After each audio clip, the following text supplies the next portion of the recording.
Jésus a mis ses pieds dans ma maison. Il a mis ses pieds dans ma maison. Jésus a mis ses pieds dans ma maison. Il a mis ses pieds dans ma maison. Jésus a mis ses pieds dans ma maison. Il a mis ses pieds dans ma maison. Il a mis ses pieds.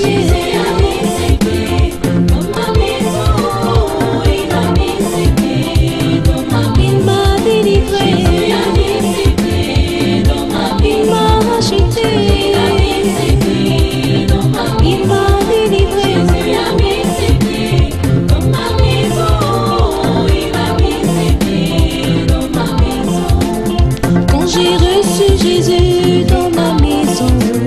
J'ai reçu la paix, l'amour et le bonheur. Quand j'ai reçu Jésus dans ma maison, j'ai reçu la paix, l'amour et le bonheur. Jésus a mis ses pieds dans ma maison. Il a mis ses pieds dans ma maison.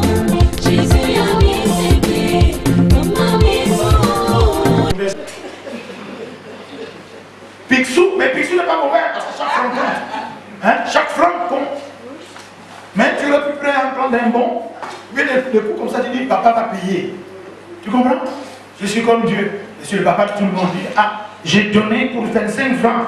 J'ai donné un compte, combien? Ça devait faire combien? 500. Pratiquement. 25 francs pour 300 et 200. Mais qu'est-ce qu'il peut lui avoir mis ça dans la tête si ce n'était que Dieu qui était déguisé? Amen. Alléluia. Donc, nous avons besoin de ce genre de choses. Il y a ceux qu'à l'église ici, il y a des tisanes qui chauffent dans un placard. Il y a des tisanes qui ont même les asticots. Parce que ça moisit. Là, oui, mais maintenant, à la tête, on ne sait jamais. Parce qu'on a vu ça dans une photo, non, dans une vidéo.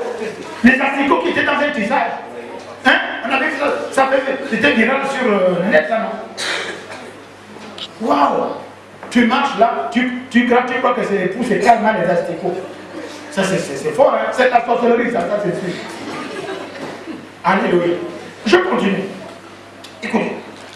À quoi sert? Il en est ainsi de la foi. À elle seule, si elle se manifeste par des actes, elle est morte. Elle est morte. Ta foi est morte parce qu'il n'y a pas d'action. Regardez la femme qui avait la perte de sang. Alléluia. La foi commence d'abord par une confession simple. Elle a dit, si je pouvais seulement toucher, je veux toucher seulement. Alléluia.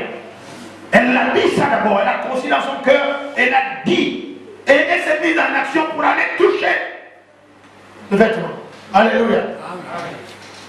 Beaucoup de nous aujourd'hui, les chrétiens, nous sommes dans l'échec parce que nous nous contentons de palabrer la parole de Seigneur, de la paraphraser. Ça devient des slogans, n'est-ce pas? On confesse la parole de Dieu, mais nos actions contredisent ce que nous venons de dire. Nos actions ne suffisent pas.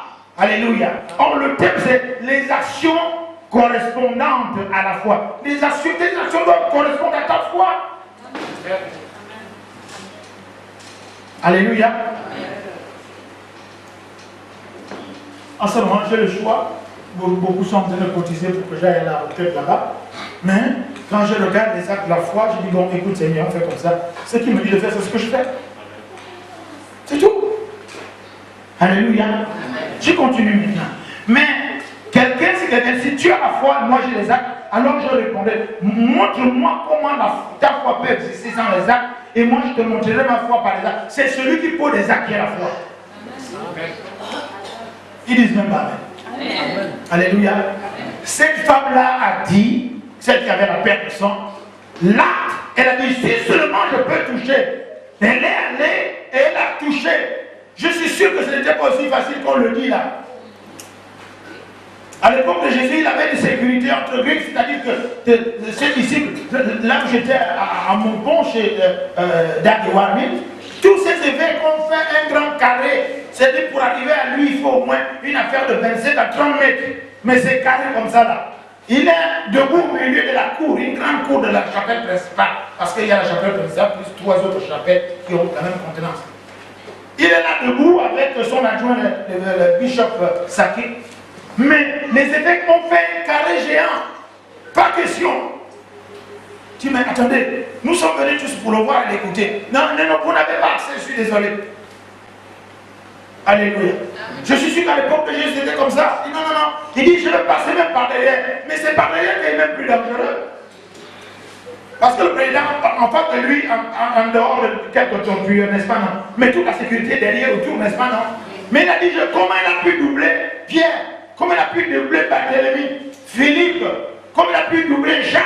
Jean, José? Comment il a pu doubler toutes ces personnes-là pour aller toucher le vêtement? Mais toucher, c'est un attentat, ça.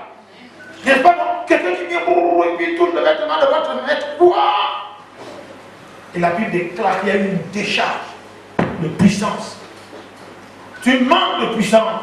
Tu n'es pas frappé par la puissance de la foi qui guérit, la puissance de la foi qui bénit, la puissance de la foi qui délivre. Tu n'es pas frappé par cette puissance. Elle ne rentre pas en toi. Tu ne peux pas l'attirer de Jésus-Christ parce que tu ne poses pas l'acte qu'il faut. Il n'y a pas l'acte correspondant à ta foi. Il y a personne qui dit Amen. Amen. La foi est un risque pour ceux qui regardent ça de loin. La foi est un risque. Il y a des moments où je ne peux pas vous dire, il y a des moments où je prends des risques énormes à cause de la foi. Il y a des moments où je pose des actes qui sont risqués pour ma famille, pour les miens. Alléluia. Pourquoi? Parce que les miens, je veux que les miens soient bénis. Il y aura toujours la provision. C'est comme ça que je vis. Je vis dangereusement selon le monde. Mais depuis que je vis dangereusement, je ne manque de rien. Je vis dangereusement selon le monde. Mais on va dire, je vis proprement par rapport à ma foi. Parce que tout acte que je pose concernant mon argent, c'est Dieu, ensuite mes enfants. Mais j'arrive à exposer ma femme et mes enfants à cause de ce que j'ai envie de faire de l'excellence pour Dieu. Et Dieu n'est redevable. Alléluia. Alors dites Amen et bien. Amen. Amen. Écoutez, il y a beaucoup de personnes qui rendent le diable responsable de beaucoup de leurs échecs. Alors que le diable est pour rien des choses que le diable ne connaît pas. Je ne prends pas sa parole. Ce n'est pas mon ami. Mais il y a des choses que le diable ne connaît pas. Alléluia. Amen. Tu as la foi sur quelque chose, tu ne poses pas un acte. Tu as un dossier et on demande à ce que des gens déposent des dossiers. On va prendre un exemple à Bolo. Mais tu as un dossier en bonne et due forme, mais tu ne le déposes pas. Attendez, tu vas blâmer qui? Les choses de ton corps ou le diable? Le diable dit non. Moi, mon truc à moi, c'est de m'opposer. Donc si tu te lèves même pour aller déposer, c'est là-bas que je dois m'opposer. Mais tu ne t'es pas levé, donc je te laisse tranquille. Est-ce que vous êtes là? Amen. Alléluia. Amen.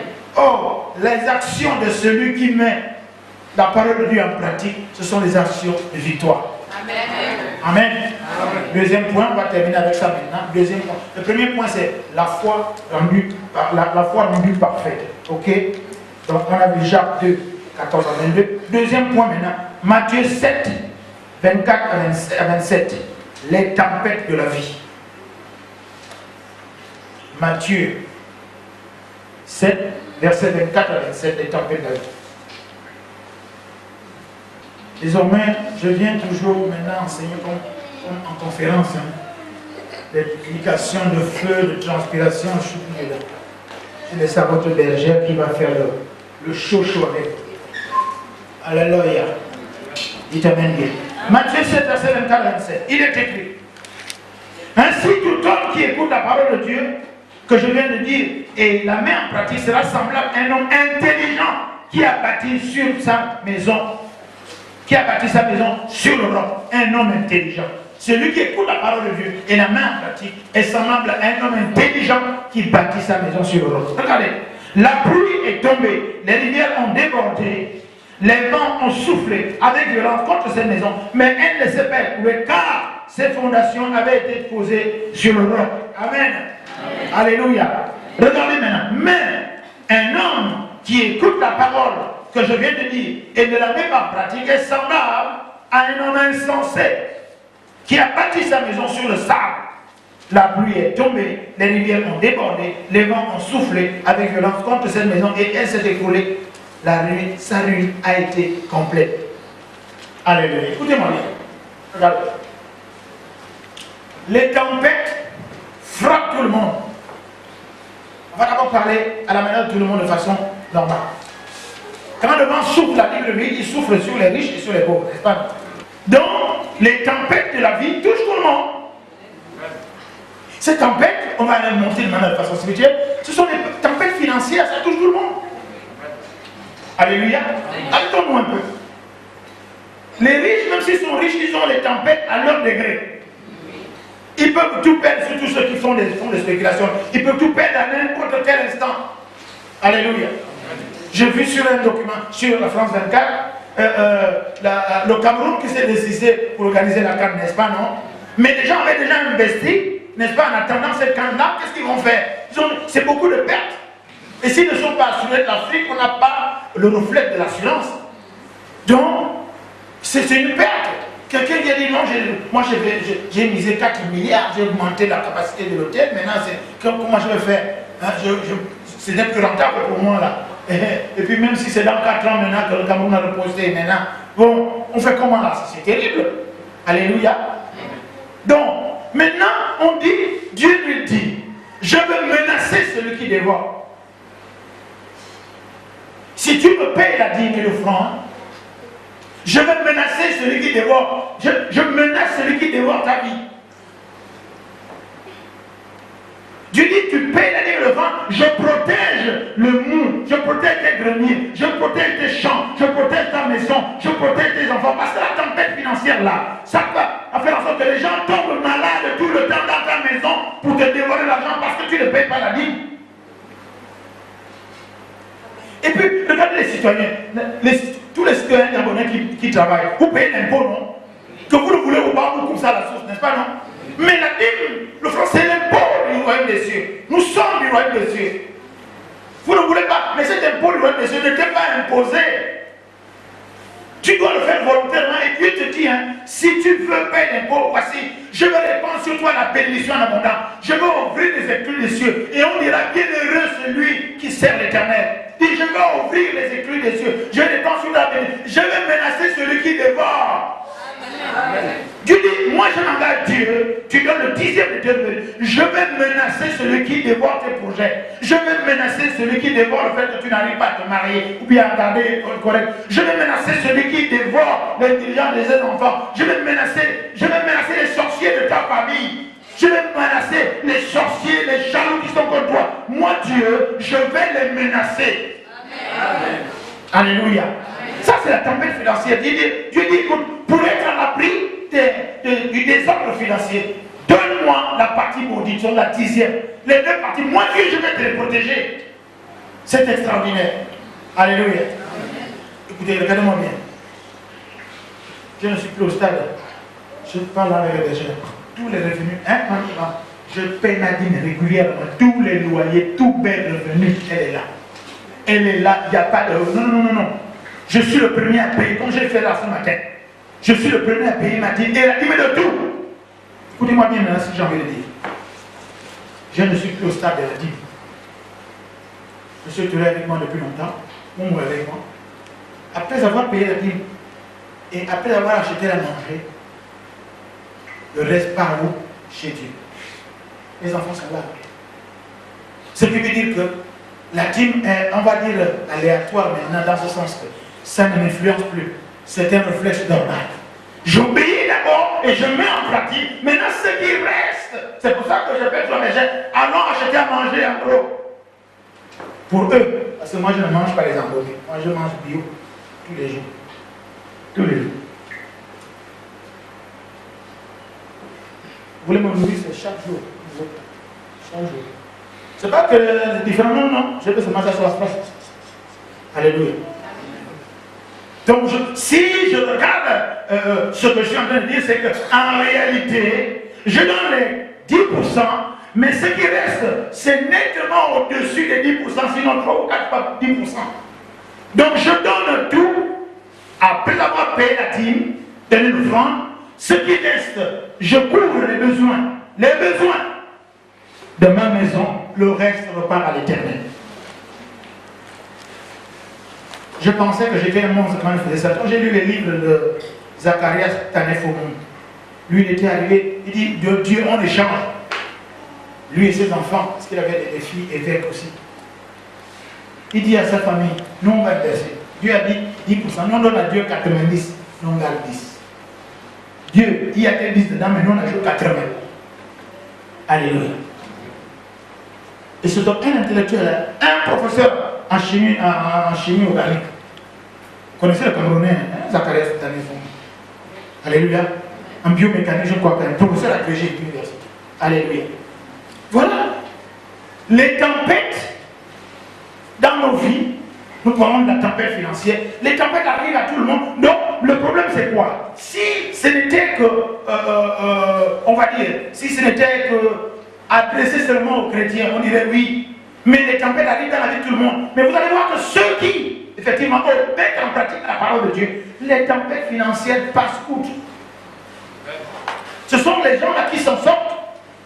Donc le problème n'est pas la tempête, puisque la tempête peut attaquer tout le monde. Donc le problème c'est que les personnes, c'est la réaction vis-à-vis de la tempête. Et là, nous sommes en train de parler là de deux maisons. Deux personnes, une personne sage, c'est-à-dire une personne intelligente et une personne insensée. C'est là? Amen. Oui, yes. Une personne intelligente, une personne insensée. La Bible nous dit que la personne intelligente, c'est cette personne qui va construire sa maison, n'est-ce pas, sur le roc. Et le roc, c'est la parole de Dieu, qui va donc baser sa vie sur la parole de Dieu, qui va baser ses investissements sur la parole de Dieu, ses projets sur la parole de Dieu. Tout ce qu'il fait est basé sur la parole, dans ce sens qu'il la met en pratique. Amen. C'est une personne intelligente. Homme, frère, nous venons à l'église ici pour qu'on nous dise ce qu'il faut faire. Amen. Nous ne sommes pas à l'église pour qu'on vienne entendre, oh Jésus a fait comme ça. Mais ça c'est Jésus a fait. N'est-ce pas, non? Pierre, le jour de la Pentecôte, le jour où l'église a commencé, les gens demandaient à Pierre, ok, tu nous as prêché Jésus, maintenant dis-nous ce qu'on doit faire. Les gens viennent à l'église pour qu'on leur dise ce qu'il faut faire. Maintenant, si on vous dit ce qu'il faut faire et que vous ne le faites pas, c'est là que commence le péché. La Bible dit, si je ne vous avais rien dit, vous serez sans péché. Mais vous n'en avez pas aussi progressé. Maintenant que je vous dis ce qu'il faut faire, c'est maintenant que vous attrapez le péché parce que vous manquez le but pour lequel vous avez été enseigné. Alléluia. Jésus a dit ceux qui auront cru, qui viennent à l'église, enseignez-leur ce que j'ai prescrit. Alléluia. Il y a enseignement. Il y a l'enseignement général, n'est-ce pas, qui n'aboutit à rien du tout. Parce que si vous avez une formation en général, n'est-ce pas, on va vous dire, écoute, nous on a besoin de spécialistes. Il y a donc l'enseignement général que tout le monde a, de l'univers, du CPR jusqu'au bac, n'est-ce pas, non? À partir du bac, non même pas, jusqu'à troisième, hein? À partir du troisième, on vous sépare déjà. Hein? À partir, non, oui, quatrième, non? Jusqu'en quatrième. Jusqu'en quatrième. À partir déjà de la troisième C, troisième L, troisième ceci, troisième X, troisième Y. Donc on commence à voir des formations qui ne disent pas leur nom. À l'université, c'est encore pire. Faculté des lettres, n'est-ce pas? Tu viens à l'université, tu as le bac, oui, très bien, mais tu as été formé à quoi? Ton bac ne nous sert à rien ici. Nous voulons savoir à quoi tu as été formé. Donc moi j'ai un master. Master de quoi? D'accord, oui, on a besoin de master de formation de quelque part. Toi, tu as le bac, oui. Tu as eu le bac, oui. À l'époque où tu étais jeune, oui. Tu as toujours le bac, voilà où tu as les cheveux blancs, oui. Mais tu n'es formé à rien du tout. Donc l'église, c'est un centre de formation. Ce n'est pas pour l'enseignement général. Tout le monde là, l'enseignement général dans notre éducation, la philosophie, les mathématiques, le reste, mais quand il arrive d'en haut, les gens demandent qu'est-ce qu'on doit faire. Eh bien, il faut mettre la parole de Dieu en pratique. Vous serez une femme intelligente, vous serez un homme intelligent, et tous vos projets, tout ce que votre œuvre est en train de faire, votre vie sera bâtie sur le roc. La Bible déclare que quand la pluie arrive, les vents arrivent, souffle sur toi, te bouscule, mais toi tu ne broncheras pas. Pourquoi? Parce que tu es bâti seulement sur la parole de Dieu. Tout sur la terre passera, mais la parole de Dieu ne passera pas. Mais si tu bâtis ta vie sur la parole de Dieu, comme la parole de Dieu ne passera pas, justement ta vie aussi ne passera pas comme en désastre, n'est-ce pas? Si tu bâtis ta vie sur quelque chose qui ne bouge pas, toi aussi tu ne bougeras pas quand viendront les attaques des sorciers, des gangas, des marabouts, de la pauvreté et de la maladie. Parce que quand la maladie vient, n'est-ce pas, on n'a pas dit que la maladie ne viendra pas. Et là, on n'a pas dit que le souffle, on n'a pas dit que la violence ne viendra pas. On n'a pas dit que le vent ne soufflera pas. On n'a pas dit qu'il n'y aura pas des attaques. Mais il a dit que quand ces attaques viendront, comme tu as bâti ta vie sur le roc,